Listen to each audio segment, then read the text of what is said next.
todos los integrantes del mismo coincidimos en que YPF tiene que tener una conducción estatal. Eso fue una coincidencia absoluta y lo quiero recalcar.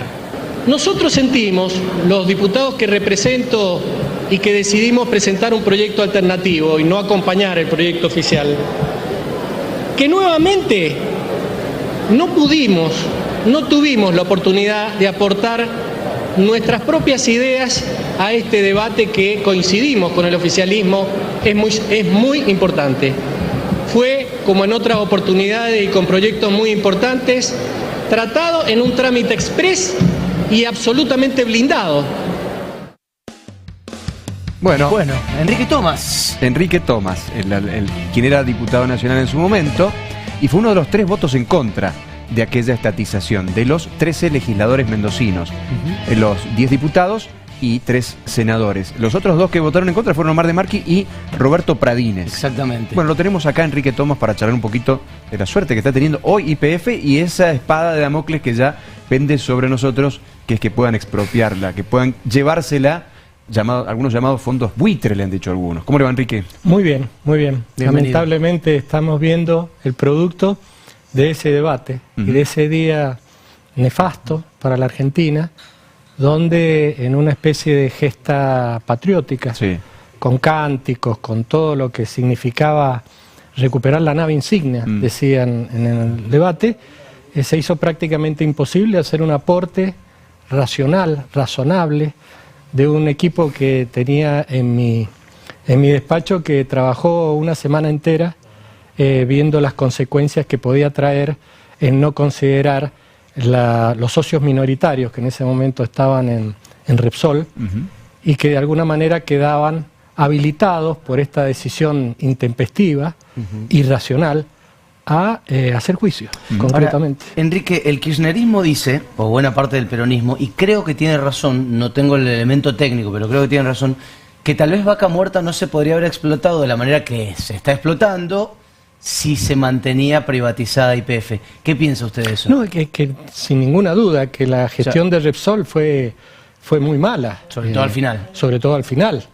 Pero por favor, acordémonos que Néstor Kirchner hizo entrar por la ventana a Eskenazi, que me imagino que era un testaferro, y que esa persona, esa empresa, entró sin pagar un solo peso y se transformó en socio del 25% de las acciones de YPF, sin pagar un solo peso, simplemente imaginando que en la rentabilidad y en los dividendos futuros, él iba a poder pagar su 25%. Al que no lo sepa, o si alguien es un poquito joven, los Eskenazi eran en ese momento dueños del Banco Santa Cruz, cercanos a Néstor Kirchner.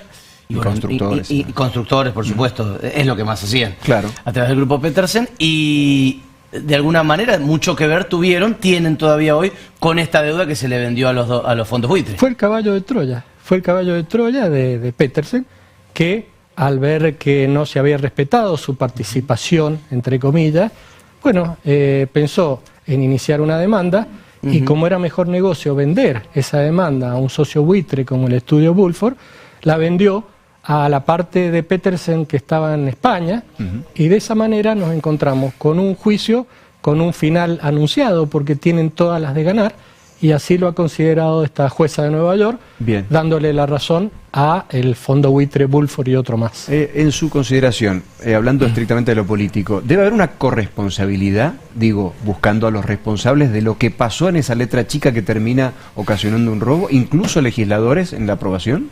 Yo no sé si legisladores, porque es el ámbito donde se debate, donde de alguna manera cada uno expresa lo que piensa, pero un funcionario como Axel Kicillof, que dijo textualmente que solamente un estúpido le iba a hacer caso a los estatutos de YPF y iba a considerarlo, es el argumento principal de la jueza que ha demandado a la Argentina por 16.200 millones de dólares, que está exigiendo el 51% de las acciones para los fondos buitre, con la principal prueba que fue lo que dijo el inconsciente e irracional de en ese momento viceministro de Economía. Que no se arrepintió, habló antes de ayer y planteó de nuevo que la Constitución y su facultad de expropiación o estatización puede más que un estatuto. Yo le pregunto, para usted, ¿quién tiene razón?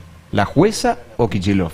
Lamentablemente la jueza, por lo que dijo Kicillof, porque en realidad el kirchnerismo, en general, la característica principal es que vive en una realidad paralela. Y lo vamos a escuchar a Kicillof decir esto y otras barbaridades más, tratando de justificar lo injustificable. Pero ellos dicen que un tribunal internacional no puede incidir sobre un activo soberano, sobre todo uno tan importante como es este, agregaría yo. Pero es que si nosotros mismos nos sometimos a los tribunales de Nueva York. A través, en principio, de la privatización que había hecho Menem, etc. Pero ellos, tengan razón o no, lo que dicen es: nosotros constitucionalmente tenemos potestad de expropiar si se cumple una serie de requisitos, que sea un bien público, etcétera, etcétera. Y ellos quieren, con un tribunal internacional neoyorquino, venir a entrometerse en nuestra Constitución. Es la postura peronista. ¿No tienen razón? No, no solo no tienen razón. Vamos a tener que empezar a negociar. Esto va a llevar un tiempo, pero de alguna manera el final está casi anunciado. Y Kicillof va a seguir diciendo este tipo de cosas, porque en realidad es el principal responsable de esto. Y de alguna manera coincido con usted en que realmente tendría que hacerse corresponsable de lo que puede llegar a perder el país. Espero que lo negociemos de alguna manera bien, ¿no? Mendoza tiene un sillón en YPF. Cuando se reestatizó, se llamó a las provincias a que fueran parte de esa cuota de nacionalización. ¿Qué cree que va a perder Mendoza? Yo creo que si la empresa entra en una situación tan calamitosa como la que puede entrar a través de este juicio y esta demanda, seguramente Mendoza, como otras provincias, van a perder. Yo lo dije en el discurso del debate. No había ninguna ventaja para las provincias en esta estatización, no estaba previsto, y de alguna manera vamos a tener consecuencias muy negativas si esto finalmente llega a lo que me imagino que puede llegar. Tomás, ¿usted se considera mileísta? No sé si mileísta. Yo considero que en el plano económico se están haciendo cambios y transformaciones que no se habían hecho en muchas décadas en la Argentina. Claro, coincido. Pero si para eso hay que ser mileísta, yo diría, yo no me siento mileísta, me siento un dirigente político que aprecia las cosas que se están haciendo con mucho dolor, con mucha gente que la está pasando muy mal, pero que de alguna manera se tenían que hacer. Bien, no, porque le iba a preguntar qué le diría usted a Milei que haga, que negocie con los fondos buitre, que apele. Entiendo que para negociar primero hay que apelar. Sin ninguna duda que tiene que apelar, tiene que tener un gran bufete de abogados con experiencia internacional y pelearla hasta el final, por supuesto, ¿no? Que seguramente va a haber argumentos, no soy un especialista, pero pueden haber argumentos para defender una postura bien argentina, ¿no? Y nacional. Le hice esta pregunta en Radio New Will.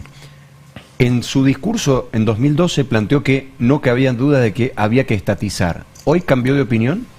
¿YPF privada? No, las dos grandes fuerzas políticas de la Argentina, la Unión Cívica Radical y el Partido Justicialista, tienen como base en su génesis la defensa de la política energética del país. En los países más evolucionados del mundo generalmente tienen una herramienta estatal para, en este caso, defender la política energética. Así que sigo pensando de alguna manera que debería ser una empresa eficiente, no tiene por qué ser parte de un Estado bobo, y de alguna manera defender un potencial que parece que la Argentina tiene. Creo que lo tiene en Vaca Muerta, creo que estamos a principios de tener una exportación muy importante de gas natural, de petróleo, lo que puede transformar a la Argentina en un país no solo autosuficiente a nivel energético, sino exportador.